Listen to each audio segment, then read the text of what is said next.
Hello students, today we are going to see about psychological well-being, formation of identity and self-concept. Concept of well-being. The process of moving from childhood to adulthood is a difficult time for the youngest people. We make many transitions in our lives, but perhaps the one with the most far-reaching consequences is the transition into adulthood. Psychological well-being takes an important part in personality and development theories, both theoretically and practically. The concept of psychological well-being acquired more importance in the field of health over the last decade. Ever since research paid more attention to quality of life, psychological well-being became popular. Well-being is multidimensional and not about happiness or positive emotions. A good life is balanced and whole, engaging each of the different aspects of well-being instead of being narrowly focused. Carol Reif, model of psychological well-being, provides a powerful framework. This framework may help to analyze and organize one's life and to generate ideas about how to live better. Carol Reif's 6 categories of well-being are self-acceptance, personal growth, positive relation with others, environmental mastery, and autonomy. Self-acceptance. It is broadly classified into 2 types. They are high self-acceptance and low self-acceptance. The example of high self-acceptance include when you possess a positive attitude towards yourself, you acknowledge and accept multiple aspects of yourself, including both good and bad qualities, and you feel positive about your past life. The components of low self-acceptance include when you feel dissatisfied with yourself, you are disappointed with what has occurred in your past life. You are troubled about certain personal qualities and you wish to be different than what you are. Personal growth. It is broadly classified into 2 types. They are strong personal growth and weak personal growth. The strong personal growth is realized when you have a feeling of continued development, you see yourself as growing and expanding. You are open to new experience, you have the sense of realizing your potential, you see improvement in yourself and behavior over time, and you are changing in ways that reflect more self-knowledge and effectiveness. Weak personal growth is noted when you have a sense of personal stagnation, you lack the sense of improvement or expansion over time. You feel bored and uninterested with life, and you feel unable to develop new attitudes or behaviors. Purpose in life. It is of 2 types, strong purpose in life and weak purpose in life. The strong purpose in life is noted when you have goals in life and a sense of directedness. You feel there is a meaning to your present and past life, you hold beliefs and give life purpose, and you have aims and objectives for living. The weak purpose in life is noted when you lack a sense of meaning in your life. You have few goals or aims, you lack a sense of direction, you do not see purpose of your past life, and you have no outlooks or belief that gives life meaning. Positive relation with others.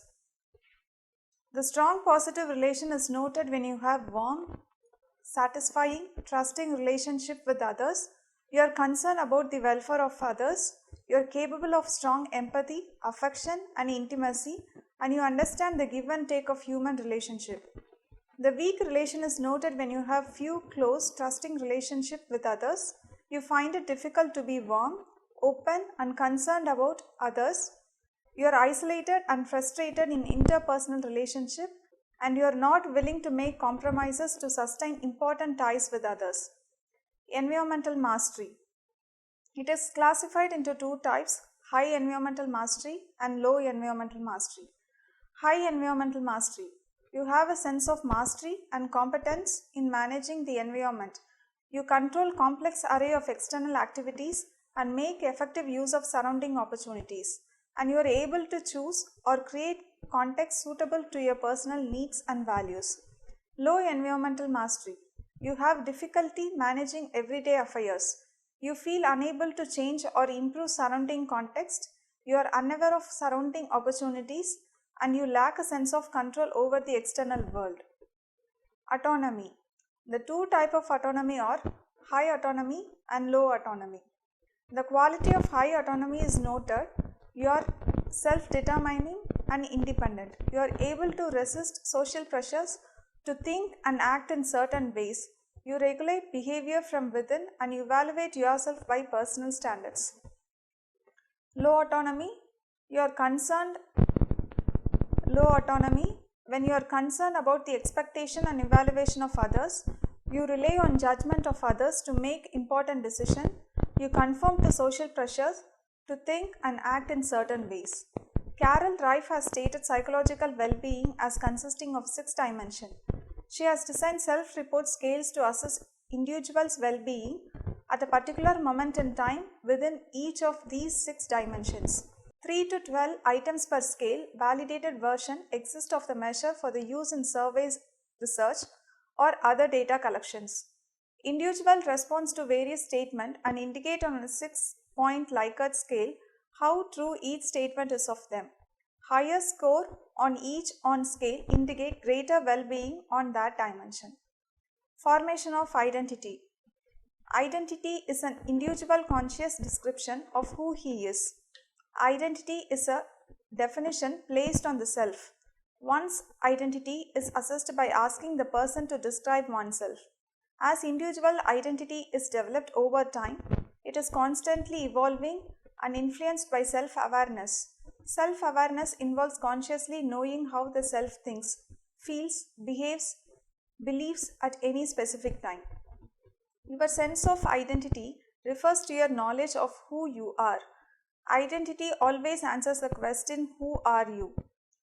Self-concept, in contrast, may contain answers to other questions like what kind of person are you and how good are you.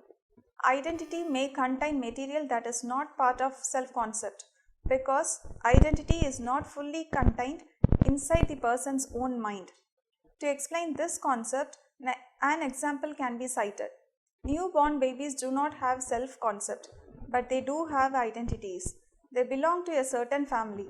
They soon have a name, and so on. The concept of identity rests on two notions, sameness and difference. Identity means being the same person you are yesterday or 10 years ago. It also means being different from someone else. The task of eyewitness identification is to decide which person in the police lineup is the person who committed some crime. This means identifying someone as being the same person who performed some other deed and differentiating that person from other innocent people.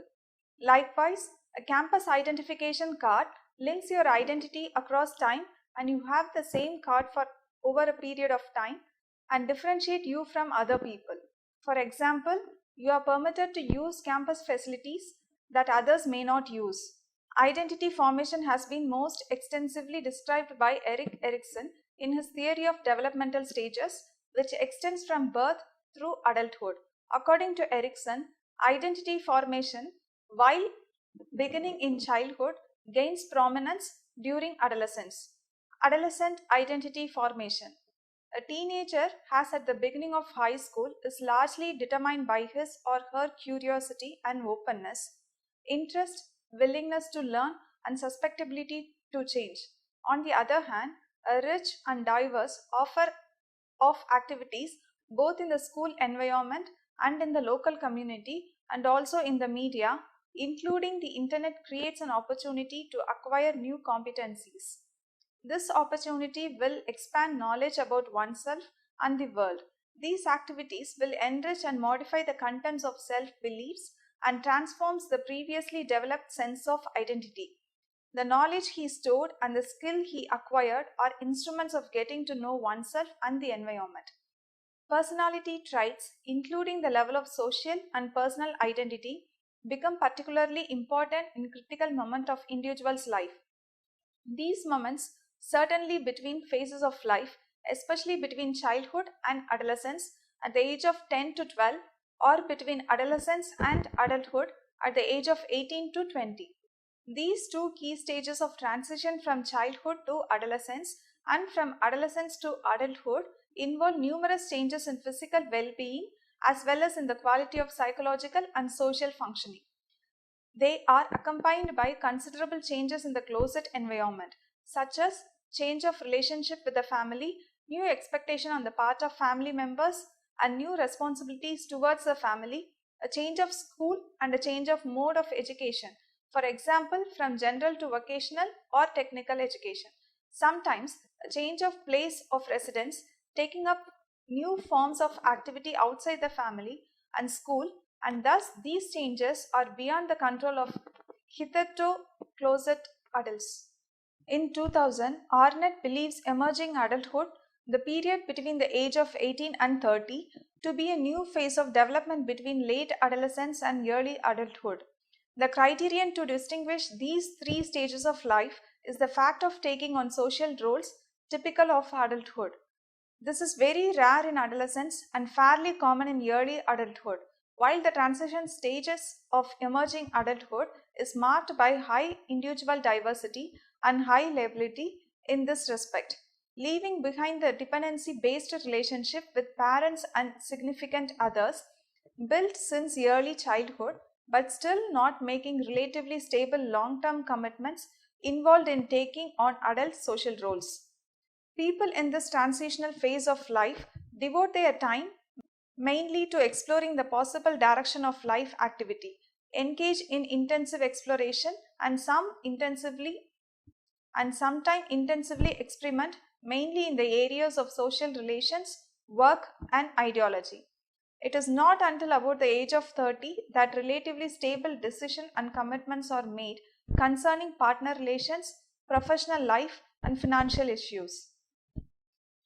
Identity construction is a unique time in every adolescent's life. Erik Erikson has illustrated the importance of identity formation in youth lives, further asserting that the age-old question of who am I becomes salient around the ages of 12 to 18 because for the first time, adolescents are able to understand the importance of identity, and that exploration is the primary means by which to achieve it. Youth are able to use abstract thinking and place themselves into a hypothetical situation to help them find the best fit with regards to their identities. They are great at using their imagination to envision how others will see them upon the changes they enact. This is a transitioning period in life categorized by psychological, cognitive, biological, emotional, and hormonal changes are being made and figuring out who you are in the midst of all of this overhauling. It is also important to consider that this is very active search for their identity and information about who they are. Lots of time and energy are invested on their part to reach this important goal as it goes the distance to fulfill their sense of belonging and accomplishment. Erikson impresses upon society that this is a highly mental and social process, rolling cues from the environment, options, observation, and reaction from friends and family into making the decision of which step to take to find out who they are or in which direction to proceed. We look to others to find out about ourselves. This is a process that begins with some degree of intensity in adolescence and may continue on until the end of our days. Identity crisis. Faced with physical growth, sexual maturation, and impending career choices, adolescents must accomplish the task of integrating their prior experiences and characteristics into a stable identity. But when you are unsure of your role in life or feel like you don't know the real you, you may be experiencing an identity crisis, stated by the theorist Erikson. Erik Erikson coined the term identity crisis and believed that it is one of the most important conflicts people face in development.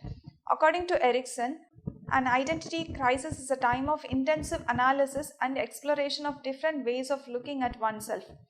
Erikson described the term identity crisis as a temporary instability and confusion the adolescents experience as they struggle with alternatives and choices. To cope with the uncertainty of this stage, adolescents may over-identify with heroes and mentors, fall in love, and bond together in clique or group, excluding others on the basis of real or imagined differences.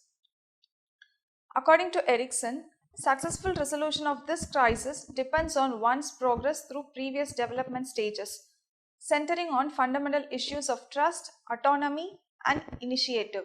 By the age of 21, about half of all the adolescents are thought to have resolved their identity crisis and are ready to move on to the adult challenges of love and work.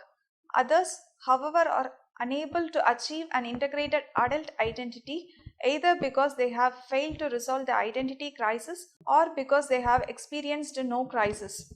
Formation of self concept. Self concept is the image that we have for ourselves. How exactly does this self concept form and change over time?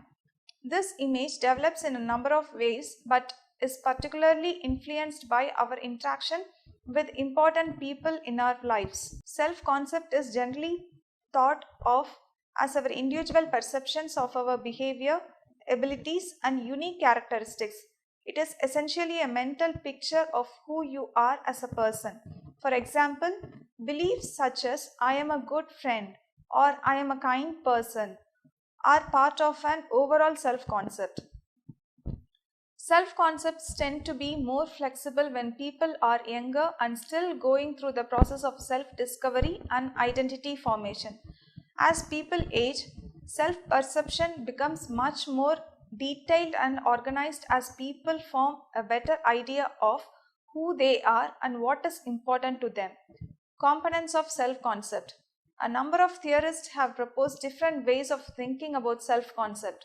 According to a theory known as social identity theory, a self concept is composed of two key parts: personal identity and social identity.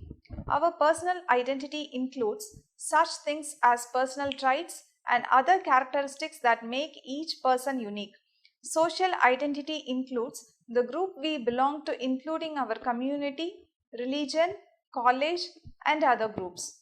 Psychologist Dr. Bruce A. Barkan suggested in 1992 that there are six specific domains related to self concept: social, the ability to interact with others; competence, the ability to meet basic needs; affect, the awareness of emotional states; physical, feelings about looks, health, physical condition, and overall appearances; academic, success or failure in school; family, how well one functions within the family unit.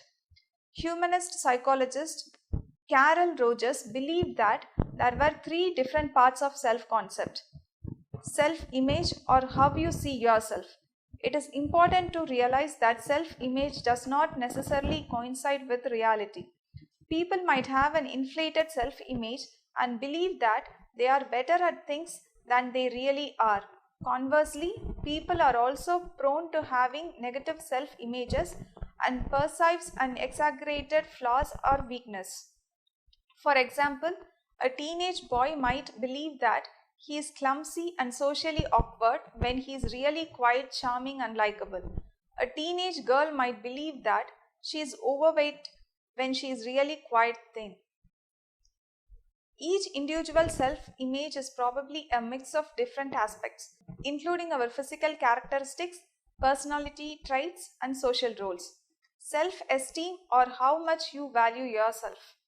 A number of factors can impact self-esteem, including how we compare ourselves to others and how others respond to us. When people respond positively to our behavior, we are more likely to develop positive self-esteem. When we compare ourselves to others and find ourselves lacking, it can have a negative impact on our self-esteem. Ideal self, or how you wish you could be. In many cases, the way we see ourselves and how we would like to see ourselves do not quite match up. The formation of self-concept. The first step in forming a self-concept is learning to distinguish between one's own body and the rest of the world. The infant learns that something are always there, whereas the others come and go. The bed, like daddy, is only present at certain times, but one's own hand and feet are always there. Gradually, the infant learns the boundaries of their own body. For a long time, self is equated with body. How early does sense of self start? There is no way to be certain, but the signs suggest that It starts very early in life. By the time an infant is 3 months old, it likes to look at itself in the mirror because it can see that its own body movement magically produce movements in the image. Recognizing oneself on the basis of facial features such as recognizing a photograph rather than moving an image in the mirror happens during the second year of life. During the second year of life, children begin to understand that they need to conform to external standards and rules, and they begin to evaluate their own actions against external standards. This is a big step in the growth of self-awareness. Children learn to evaluate their action as good or bad, and they develop some concept of mastery as in knowing how to do things. Obviously, at this age, there are many things one cannot do, but the child's mastery of simple skill brings him or her pleasure and satisfaction. One sign of this is that children will smile when they successfully complete some task. This suggests a feeling of self as capable of performing up to certain external standards. The proper beginning of a self-concept seems to occur around 15 months of age. At this point, children are able to identify themselves on the basis of gender and age. Of course, they do not understand numerical age this early, but merely the difference between children and adults. Thus, age and gender seem to be the different ingredients of the self-concept. During the second year of life, the child's self-concept begins to include active skills. Perhaps the first such skill to have major impact on self-concept is the ability to walk. From the ages 3 to 5, self-concepts of children seem to be emphasized skills and abilities. The self is understood in terms of what it can do and cannot do. The child's concept of self revolves around whether she can brush her teeth, tie her shoes, ride a tricycle or bicycle, tell time, and so on. From ages 6 to 12, children's sense of competency and control normally tends to increase in a steady fashion. Children begin to see their competencies in more complex ways than simply what they can do versus cannot do. In particular, they begin to compare their competencies against those of others and to measure them by hierarchies of standards. To the young child, the issue is simply whether one can ride a bike or not. The older child is concerned with riding a bike faster, farther, or better than other children. Another development of period from age 6 to age 12 is the beginning of conception of self as something inner or hidden. If you ask a young child about the self, the child will point to the body, for the young child has no other way of thinking about the self. Older children begin to develop notion of a more psychological self, including thoughts, feelings, and intentions that go beyond the mere physical self. The idea of an inner self is difficult for children at first, and they tend to accept whatever their parents tell them. Indeed, 11-year-old children, when asked who knows best what kind of person you really are, deep down inside your mother or father or yourself, tend to say that the mother or father knows the child better than the child knows himself or herself. The idea of knowing one's own self better than anyone else, the principle of privileged access to one's inner self, does not become firm until adolescence. The self-concept undergoes further refinement during the teen years. Increase in mental abilities greatly improve children's capacity to consider themselves from other outside perspectives. In particular, teenagers are much better than younger children at imagining how they appear to someone else. As a result, self-consciousness increases greatly around the age 12 or 13. Moral issues and dilemmas become important, and adolescents seek to ground their self-concept in a firm set of values, often in the form of universal or abstract principle. The self-concept comes to conclude ideological beliefs such as religious, political, and philosophical views. Hence, many peoples undergo identity crisis at this age. Thank you.